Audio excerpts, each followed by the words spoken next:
بسم الله الرحمن الرحيم الحمد لله رب العالمين والصلاة والسلام على رسوله الكريم وعلى آله وأصحابه أجمعين أما بعد میرے سامنے ابھی تھوڑی دیر قبل فائل آئی اور کچھ تبصرے اور تاثرات لکھنے کا حکم ہوا تو مولانا نثار صاحب سے میں نے عرض کیا کہ چلیں ہم اپنے تبصرہ مائک پر کہہ دیتے ہیں بجائے لکھنے کے ہم ایک صوتی انداز میں تبصرہ اور تاثر اپنا بتا دیتے ہیں۔ تو علم ایک ذمہ داری ہے اور بہت بھاری ذمہ داری ہے، بشرطے کہ کوئی عالم دین، کوئی صاحب علم اس ذمہ داری کو محسوس کرے۔ مجھے یاد آیا کہ جامعہ بن نوریہ میں جب میں وہاں ہوتا تھا تدریس کے سیکشن میں، تو شاید مفتی نظام الدین صاحب شامزئی رحمۃ اللہ تعالی علیہ کا آخری وہ پروگرام تھا، آخری سال تھا جس میں حضرت تشریف لائے تھے مفتی صاحب ختم بخاری میں۔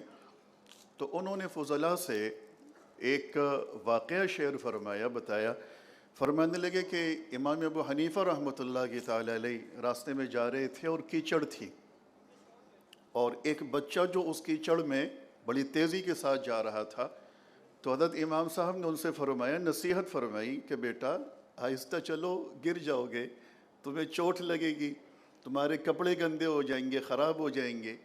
تو اس بچے نے بڑا خوبصورت جواب دیا اور کہا کہ حضرت میں گروں گا، مجھے چوٹ لگے گی، میرے کپڑے خراب ہوں گے، خیال کیجئے گا کہیں آپ نہ گریں، آپ گرے تو پوری دنیا کو چوٹ لگنی ہے، پوری امت کو چوٹ لگنی ہے، اور بہت سارے لوگوں کو چوٹ لگ جائے گی۔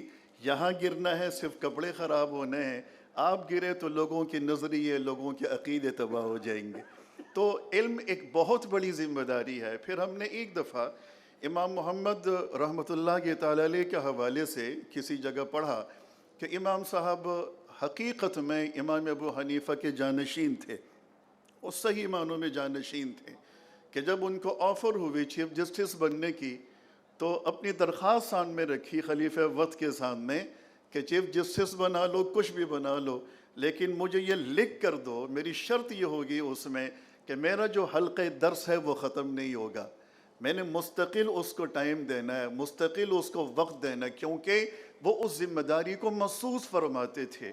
اور پھر کسی نے اگر امام محمد کے رحمہ اللہ کے حالات پڑھے ہوں، سنے ہوں، تو آتا ہے کہ شکل و صورت کے اعتبار سے انتہائی حسین تھے، انتہائی خوبصورت تھے، جب چلتے تھے تو لوگ زیارت کے لیے کھڑے ہو جاتے تھے۔ لیکن آخر وقت میں امام ابو حنیفہ کی وفات کے بعد، وصال کے بعد، چہرے کا حسن تقریباً ختم ہو چکا تھا، اور اتنے کمزور ہو گئے تھے کہ آتے جاتے بعض اوقات دیواروں کا سہارا لے کر آتے جاتے تھے۔ تو کسی نے ایک دفعہ ان سے پوچھا کہ حضرت آپ کا ہم نے ماضی دیکھا اور انتہائی شاندار، آپ کا چہرہ انتہائی وجاہت والا، اور آپ کی شکل و صورت انتہائی خوبصورت، انتہائی حسن، لیکن یہ ابھی آپ کو کیا ہو گیا؟ تو فرمانے لگی کہ تم دیکھتے نہیں ہو، میری مثال اس پل جیسی ہو گئی ہے جس پر سے لوگ اپنی سواریاں، اپنی گاڑیاں گزارتے ہیں اور اس راستے کو، شہر کو کراس کرتے ہیں۔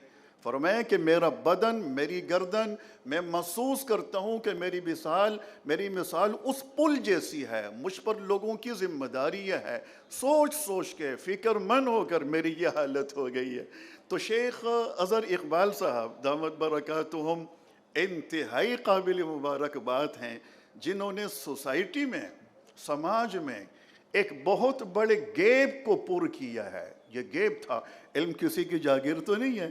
میں ابھی جب یہاں اندر آیا تو بڑا اچھا لگا کہ پتہ نہیں چلتا یہاں آنے کے بعد کہ استاذ کون ہے اور شاگرد کون ہے، سب کی عمریں تقریباً ایک جیسی، بعض جگہوں، بعض مواقع پر شاگردوں کی عمریں اساتذہ سے بھی زیادہ بھاری۔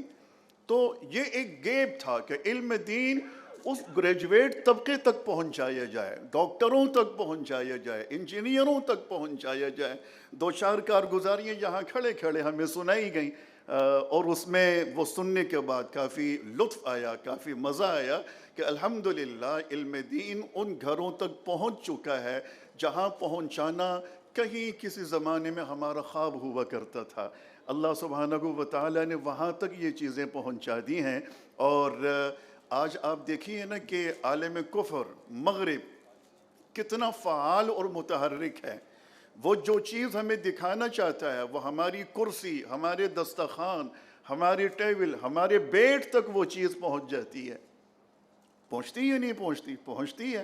جو وہ ہمیں دکھانا چاہیں، جو وہ ہم سے پڑھوانا چاہیں، جو وہ ہمیں سنانا چاہیں، ان کے پاس اسباب ہیں، آلات ہیں، ذرائع ہیں، ان وسائل کا استعمال کرتے ہیں اور وہ چیزیں ہماری خواتین تک بسہولت پہنچتی ہیں، ہمارے نوجوانوں تک بسہولت پہنچتی ہیں، چھوٹے چھوٹے بچوں تک بسہولت پہنچتی ہے۔